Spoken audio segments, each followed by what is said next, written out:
একটি উদ্ভূত পরিস্থিতির জন্য তারা বিশেষ প্রোটোকল পাচ্ছেন, সেই প্রোটোকল তো জুবাইদুর রহমানও পেয়েছেন, তাহলে কেন এনসিপিকে বলা হচ্ছে কিংস পার্টি? ওইটা বিএনপি ওইভাবে বলছে না, এটা বিভিন্ন শ্রেণী পেশার মানুষ সাংবাদিকরাই বরং বেশি বলছেন। তবে এটা কি দৃষ্টিকটু লেগেছে এই কারণে, বাংলাদেশের জন্মের পরে কোনো বিরোধী রাজনৈতিক বা সরকারি দল ছাড়া যেই ধরনের মানে আর্মি, পুলিশ, বিজিআর, সাজোয়াজান, হ্যাঁ, তারপরে ডগ স্কোয়াড, 3টা ফ্লোরে একেবারে তল্লাশি করে অন্য কেউ থাকতে পারবে না, মনে হয়েছে যেন মার্কিন যুক্তরাষ্ট্রের প্রেসিডেন্টরা এখানে অবস্থান করতেছেন, এরকম একটা ব্যাপার যেটা চোখে লাগার মতো ব্যাপার। এটা রাজনৈতিক বক্তব্যের কারণে আমি বলছি না, এনসিপি একটা তরুণ রাজনৈতিক দল, এটা তারা ধরেন যুদ্ধ করা মানুষ, ফিল্ডের মানুষ, তাদের জন্য এই বিষয়টা যখন এরকম হয়ে যায় না, তখন দেখতে শুনতে এটা খুবই মানে দৃষ্টিকটু লাগে। এই বিষয়টা তাদেরকে বুঝে শুনে করবার ব্যাপার ছিল।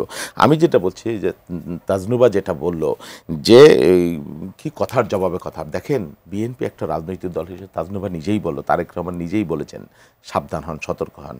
নাসিরুদ্দিন পাটোয়ারিরা যখন বলে জিয়াবাদ রাখবো না, আপনি চিন্তা করতে পারেন তার বয়স কি, অভিজ্ঞতা কি বিগত দিনে, এটা নিয়ে এনসিপি একদিনও তারা ভৎসনা করে নাই। আমরা দুদুভাইকে বক্তব্য দিয়েছিল, এত সিনিয়র নেতা, এত পোর খাওয়া মানুষ, বর্গতলা বলু, তাদেরকে অফিসিয়ালি গণমাধ্যমে জানায় সতর্ক করা হয়েছে।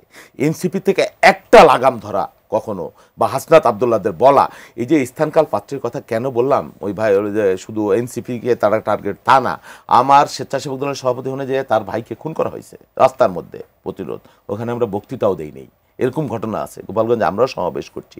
আপনাকে তো কৌশলী হতে হবে, আপনি হলেনটা কি দেখেন, ভালো করতে যে আপনি খারাপ করে ফেলবেন কিনা আপনাকে তো চিন্তা করতে হবে, দূরদর্শী হতে হবে, কোথায় কোন চৈত মাসের ওয়াজ নাকি মাঘ মাসে আপনি দিবেন কিনা সেটাই সস্তে, এর ফলাফলটা কি হলো আপনি দেখেন।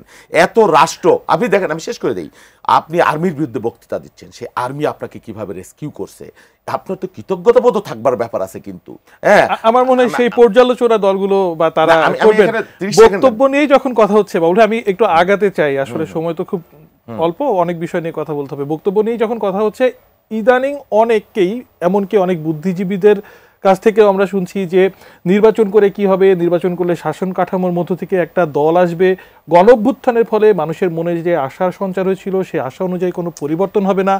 এনসিপি নেতারাও এই ধরনের কথা তাদের পদসভাতে বলছেন, আগেও বলছেন। শুধু সেটা না, 5 বছর না 10 বছর ইউনূস সাহেবকে ছাড়া যাবে না, অনন্তকাল রাখতে হবে, দায়িত্বশীল এনসিপি নেতারা বলছেন।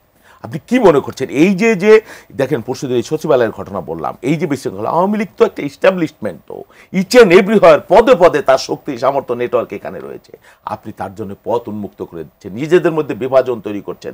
গোপালগঞ্জে আপনি এই ঘটনা বললেন, বক্তৃতা দিবেন, কথা বলবেন, সব ঠিক আছে, আমি এখানে যে ভাষায় কথা বলবো, আমি মঞ্চে সেই ভাষায় কথা বলতে পারি, বলি, বা আমার গ্রামে গিয়ে আমি সেইভাবে বলি, আমি সেই জন্য বলছি স্থানকাল পাত্র আছে।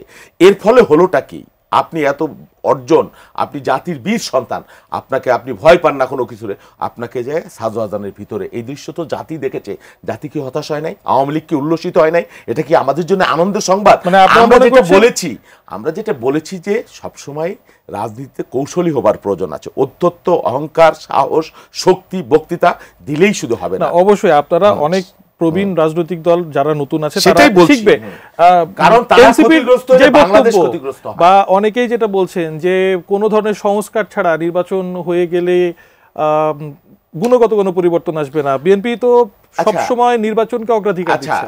নির্বাচনকে না, সংস্কারকে তার আগে বেশি অগ্রাধিকার দিচ্ছে। এই 22 সালে যখন এই আন্দোলন সংস্কার শুধু একটা দাবি ছিল, হ্যাঁ, আর ছাত্রদের দাবি তো ভিন্ন ছিল, তাদের বৈষম্য বিরোধী, আমরা ছিলাম এক দফায়, সেটা 16 তারিখে জুলাইয়ের এক দফা যাবে আসে। এই সার্জিস হাসনাত তারাও ওইটা অডিও আছে যে আমরা এসব এক দফাটা দায়িত্ব আমরা নিব না, আছে তো অডিও, আমি শুনেছি নিজের কানে, সেটা এক দফায় আসছে পরিবেশ সময়ের প্রেক্ষাপটে সমস্ত রাজনৈতিক দল ঐক্যবদ্ধ হওয়ার পরে।